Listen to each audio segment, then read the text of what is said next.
Bismillah wa salatu wa salamu ala rasulillah wa ala alihi wa ashabihi ajma'in. Il fait partie de nos habitudes. Ce sont des comportements humains que de se retrouver en aparté, en tête-à-tête, en comité privé pour discuter de choses privées. Et il est normal que dans ces discussions privées, qui ne concernent pas tout le monde, on ferme la porte.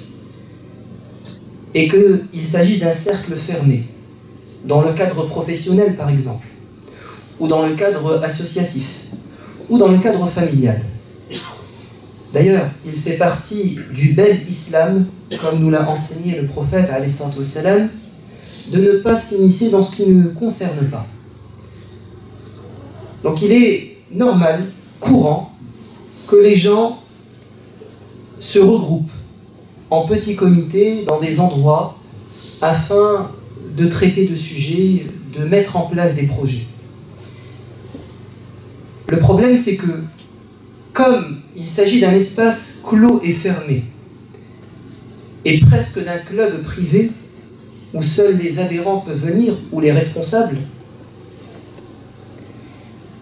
ça peut susciter des doutes, de la suspicion, surtout quand c'est secret défense. Quand il n'y a pas de transparence, forcément ça peut jeter dans l'esprit des gens certains doutes.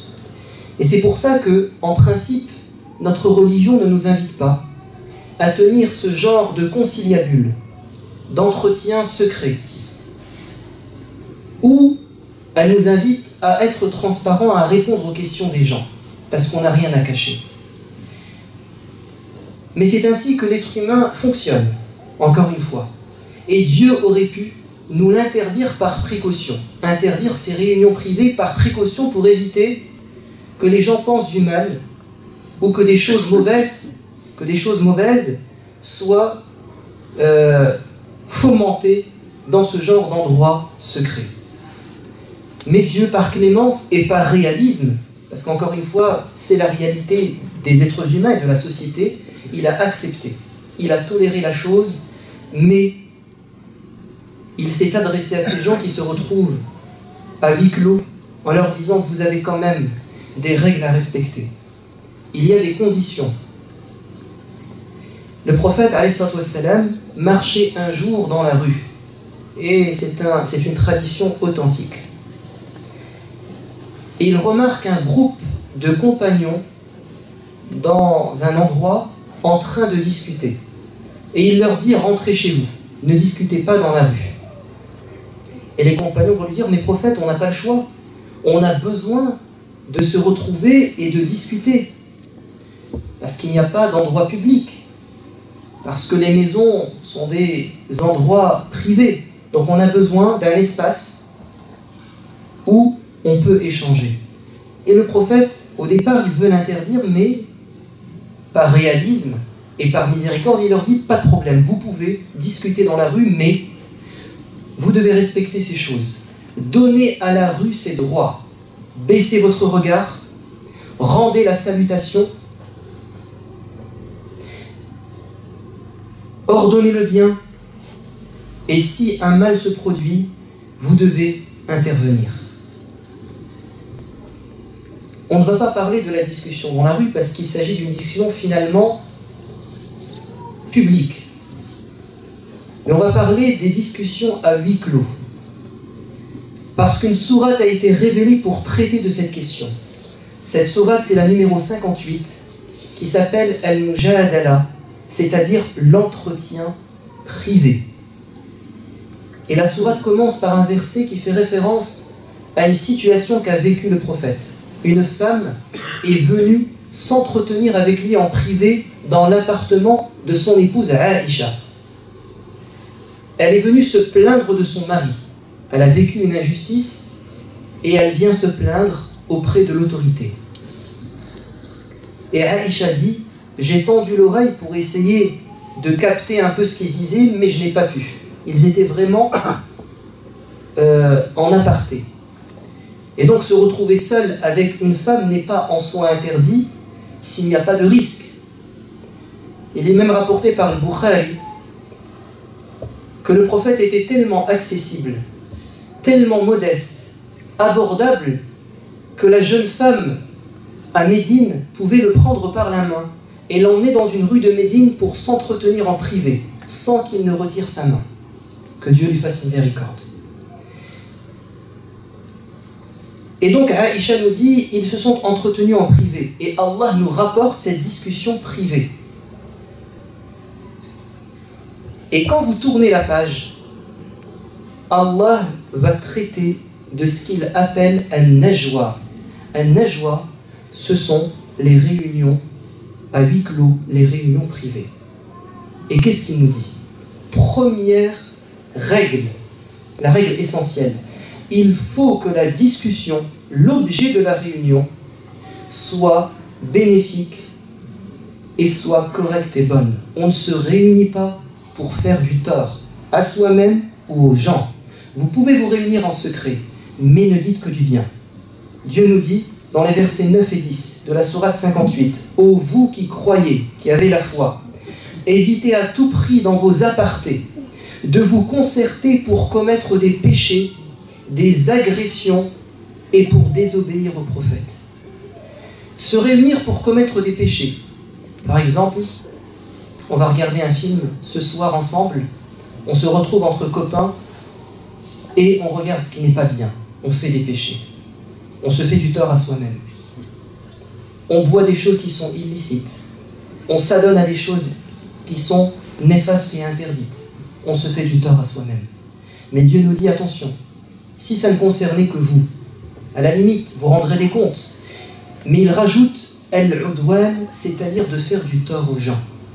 C'est-à-dire de se réunir pour médire, pour calomnier, pour mentir, pour parler sur le dos des gens, pour salir leur réputation, pour critiquer, ou bien pour se moquer.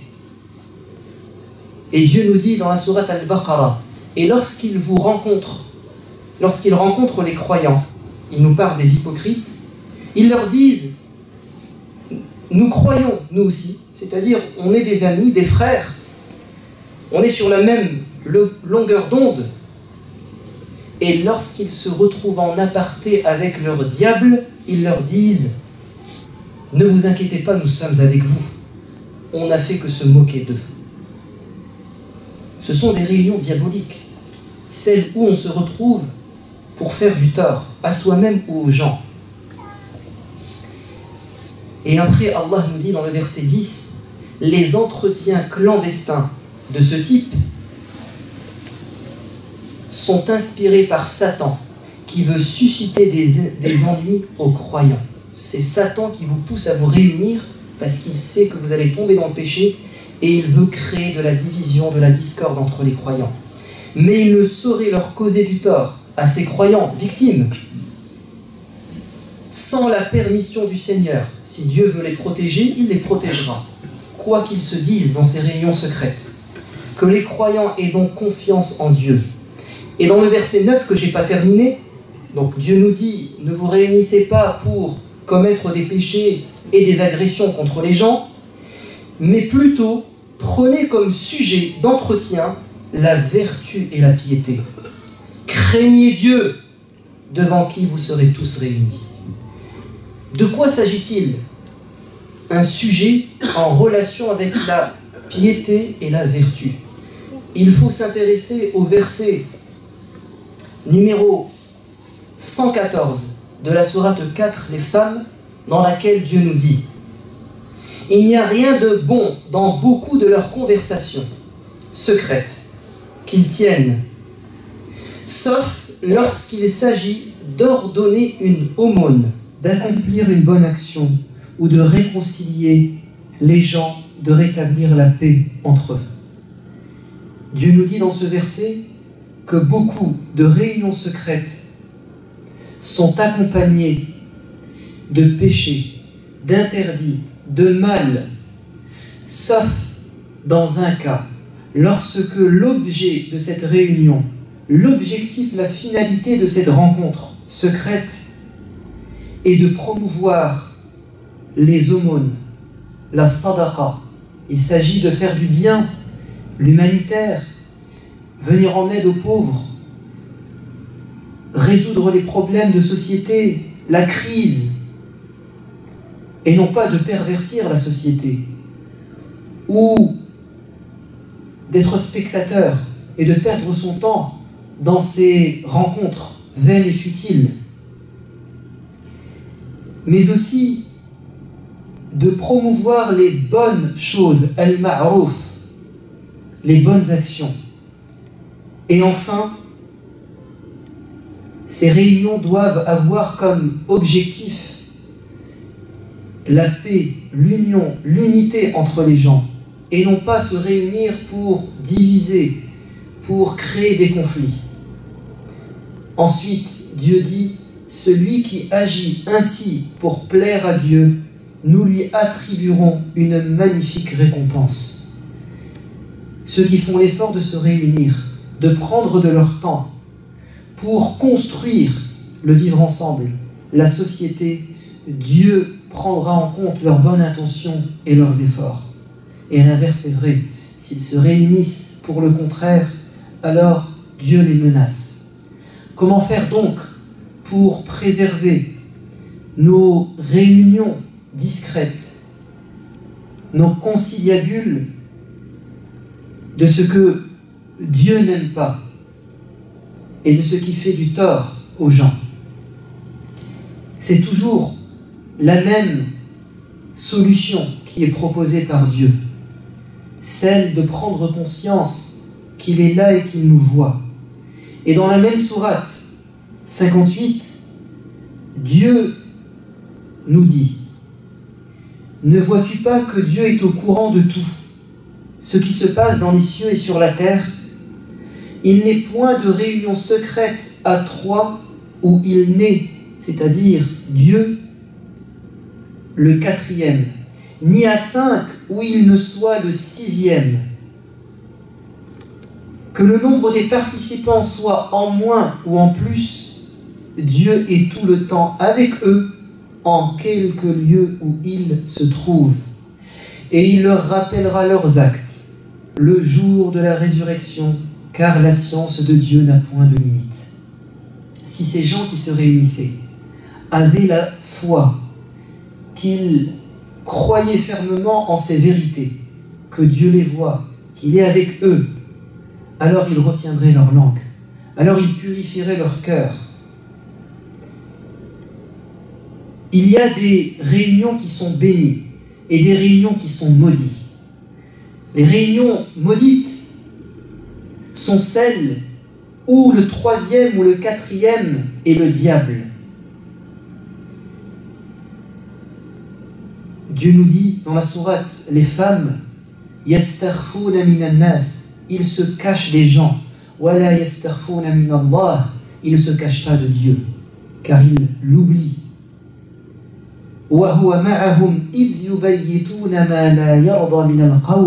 Alors que Dieu est présent, qu'il est avec eux par sa science, quand ils tiennent des propos le soir qui ne lui plaisent pas. Les réunions bénies sont celles, comme par exemple, le prophète nous dit, ne se réunira un groupe de croyants dans une des maisons de Dieu pour réciter sa parole et se l'enseigner, sans qu'il ne les recouvre de sa miséricorde, sans que les anges les recouvrent de leurs ailes et qu'ils mettent la sérénité en eux et sur eux. Soit Dieu est avec nous, soit il est contre nous dans ces réunions. Et ce qu'on oublie également, c'est ce qui nous rappelle dans la sourate Qaf 50, versets 16 à 18. Nous sommes plus près de lui, l'être humain, que sa veine jugulaire. En effet, 2 anges se tiennent, l'un à droite et l'autre à gauche de l'homme, pour enregistrer tous ses faits et gestes, en sorte qu'il ne prononce pas une parole sans avoir auprès de lui un observateur prêt à l'enregistrer. Dieu est là, il entend, il voit, et ses anges inscrivent. Écoutez cette anecdote qu'a raconté un imam que je connais personnellement et en qui j'ai vraiment confiance. Il dit: mon père était imam dans une mosquée et à un moment donné, il a voulu me mettre en avant, me préparer à l'imama, et c'est moi qui ai dirigé les prières nocturnes de Ramadan, At-Tarawih. Et il se faisait enregistrer sur MP3. Et un soir, on a oublié l'enregistreur. Et il a continué à enregistrer durant la nuit. Et le lendemain, quand on a récupéré l'enregistreur, qu'est-ce qu'on a trouvé? Que des gens se réunissaient le soir dans la mosquée, en plein Ramadan, imaginez-vous, dans la maison de Dieu, pour parler sur le dos de l'imam. Quelle honte, quel scandale! S'ils pouvaient revenir en arrière, s'ils avaient pu éviter d'être enregistrés, ils l'auraient fait. Mais ce qu'ils oublient, c'est que le MP3 soit là ou qu'il ne soit pas là, il y a quelqu'un qui prend acte de tout ce que l'on dit. Alors craignez Dieu et retenez vos langues.